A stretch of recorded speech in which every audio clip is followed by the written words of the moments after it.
Hello, xin chào tất cả các bạn. Hôm nay thì chúng ta cùng đọc to bài đọc bên dưới này với cô nhé. Goat, a goat. I see a big goat. Goat, a goat.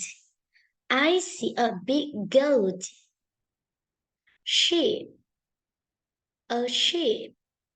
I see a big sheep. Sheep, a sheep. I see a big sheep.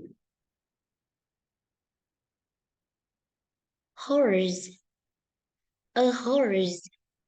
I see a big horse. Horse, a horse. I see a big horse. Pig, a pig. I see a big pig. Pig, a pig. I see a big pig. Alright. Và bài ngày hôm nay của chúng mình trang 59 là đã kết thúc rồi.